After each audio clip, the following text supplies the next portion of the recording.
Oh yeah, these look great. Smooth. Looking good. Here go the tiller extensions. Well, I'm 100% backwinded and I'm sailing way better. I'm actually sailing normal backwinded. Way better. Well, I want to say that was disappointing, but that was a learning experience. It really wants to turn so hard into the wind that it prefers to sail with the big hull to the windward side. The big hull is on the windward side. The small hull is on the leeward side. I think that's going to work. I'm going to give it a try and start this project over with a whole new knowledge, a whole new understanding of what I just did.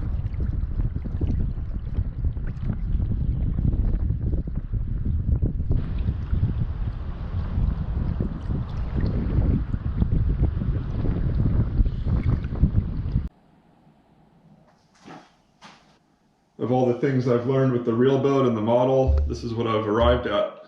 It has the shunting rig as simplified as I could get it. That's it. It's got a few lines, not many, and it's got a few different things that I've never seen before.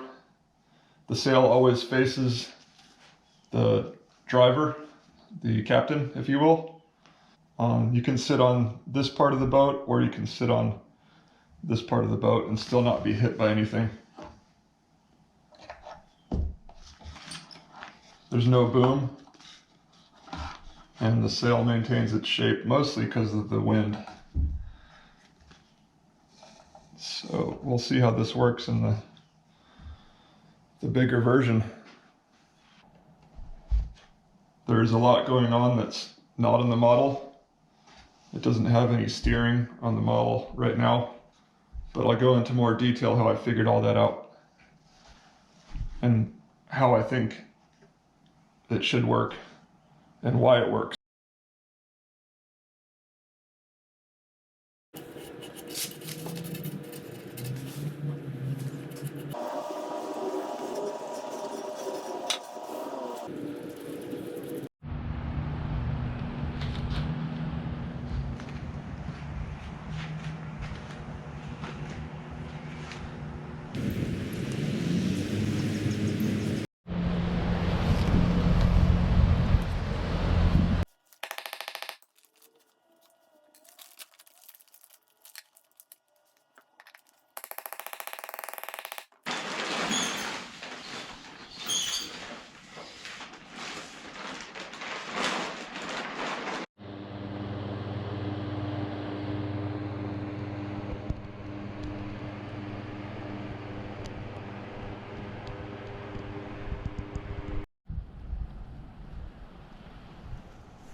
It is the hairy Proa.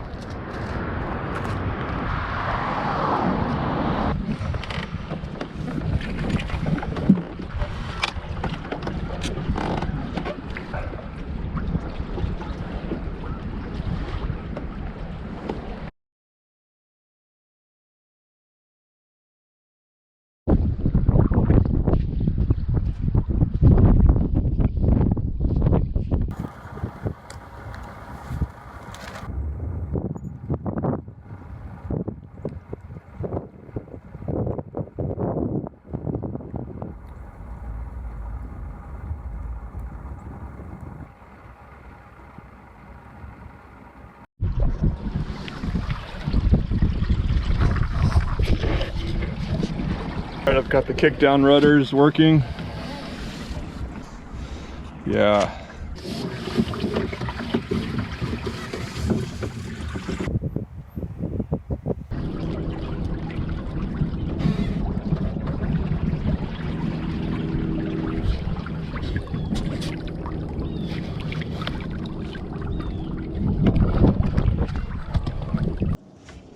Let's do a shunt.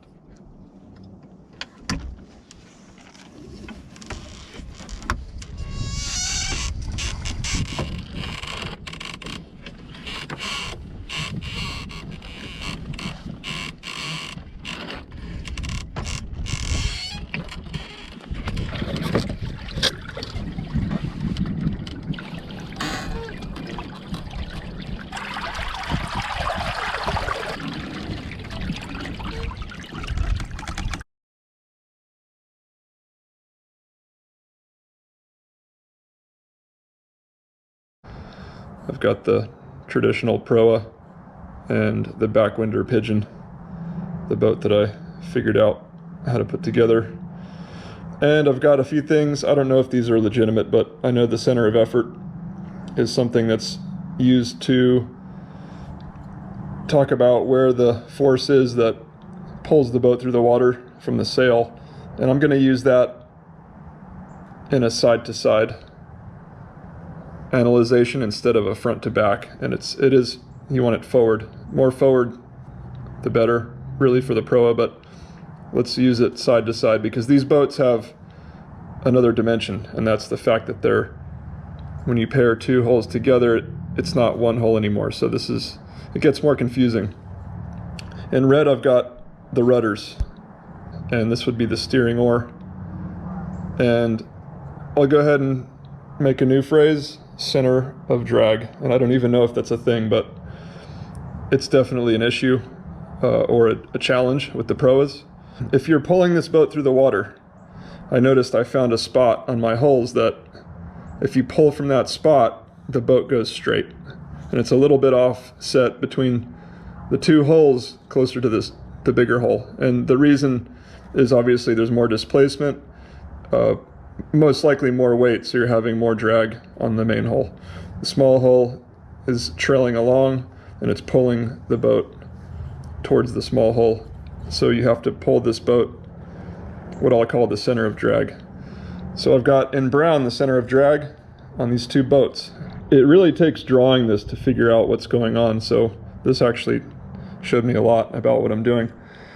On the Proa, the center of drag is indicated with that X plus sign, and what happens is when you fly the Iv'e, because the wind is pulling that Iv'e out of the water, that center of drag will move over. As this Iv'e is completely out of the water, the center of drag is in the center of this hull.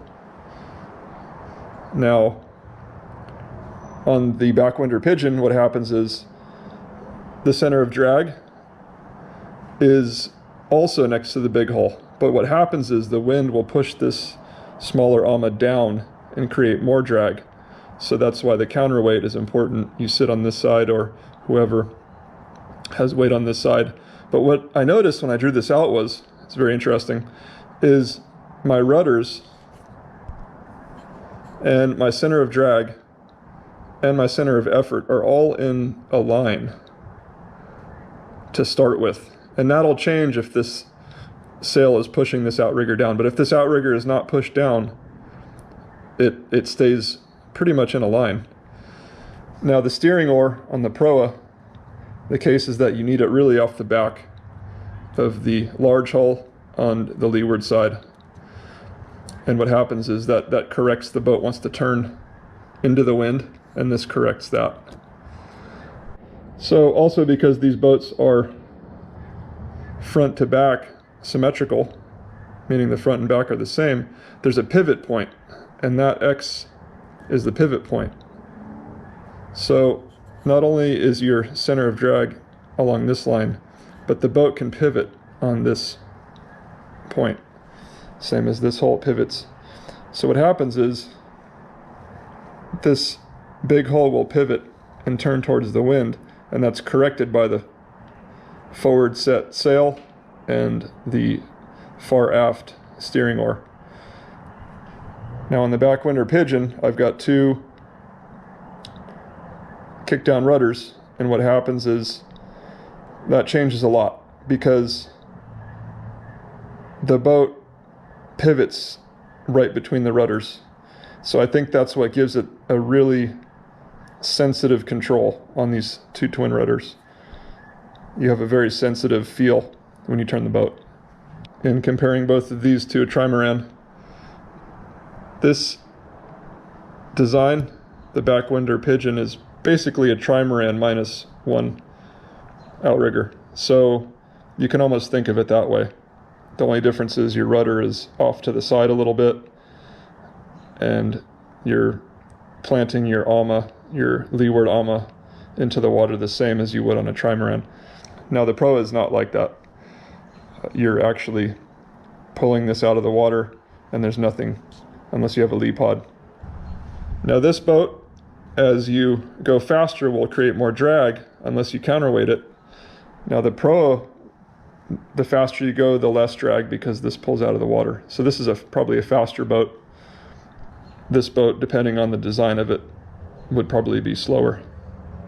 So all in all, I don't think either of these is better than the other one, but it's very, very different. And most of the difference is the fact that the center of drag is so much different. I also think that when you have the main force of the sail just to the windward side of your steering, these multi-hulls like that. So again, on the Proa, same. Look how close this bird is.